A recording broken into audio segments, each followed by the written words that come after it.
The last time Chris Hansen joined us, he exposed a Honduran fentanyl ring operating right outside the federal courthouse in San Francisco. He's back with a brand new expose on where the illicit drug proceeds wind up.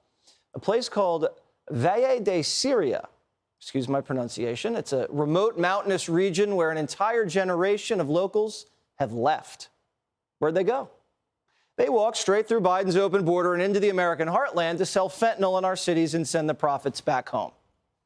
The vast majority of the population of Syria travels to, especially the United States and Canada. Well, one of the consequences is the lack of jobs, and another, the economy being so low. You know that the money we make here has no value. And in the United States, in 1 week of work or 4 days, you make what we would make in 1 month here. The children living here, the majority of their fathers are in the north, and that's why our economy is stable. Migrant drug dealers are playing parasite, breaking into our country, selling us poison, and then just plowing the profits back across the border, untaxed and undetected. The blood money sent back to Honduras so their families can live in luxury. Gated mansions sprouting up amongst the slums, where 49ers and Broncos flags pay homage to the American cities where they slang the narcotics. Look at that. It's a well-oiled machine running up and down the hemisphere, and it's not slowing down. About 80% of the youth has migrated to the United States, perhaps due to opportunity for work, because sometimes the graduates here can't find a job, and the easiest and practical thing to do is to travel to the United States.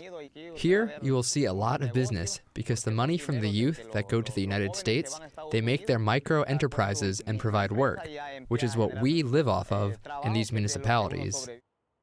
Host of Takedown with Chris Hansen on True Blue and the Predators of Caught podcast. Chris Hansen joins us now. Tell us about the money.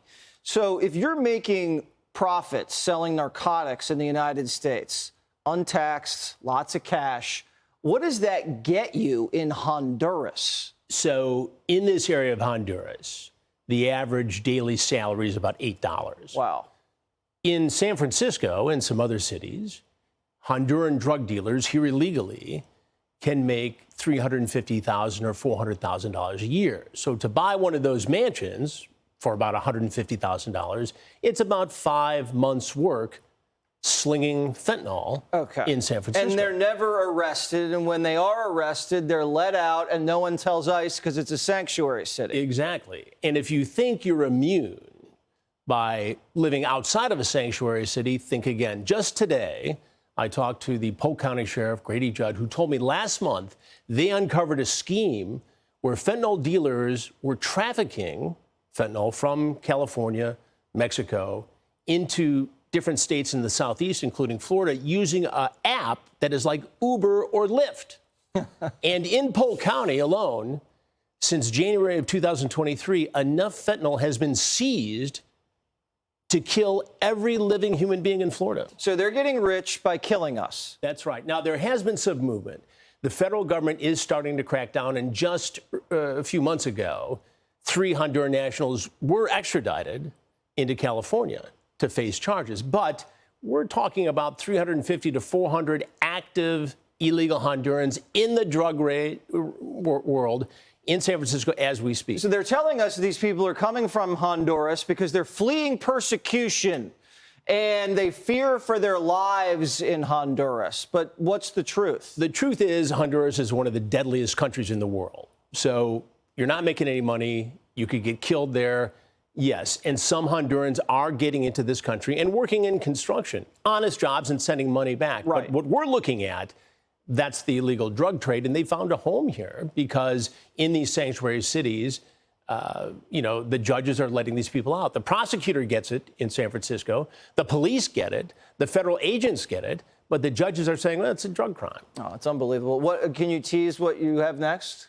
What we have next is how this drug trade is fueling a world of retail crime that is ending business, not just in San Francisco, but in the suburbs, because now the users of fentanyl, the addicts, are taking the train down into the suburbs, stealing, and bringing the money back to buy fentanyl. And there's an open-air market of stolen goods. It's a smash and grab to feed the drug habit. Chris Hansen, thanks so much. Thank you, can catch Jesse. him on True Blue. Click here to subscribe to the Fox News YouTube page to catch our hottest interviews and most compelling analysis. You won't get it anywhere else.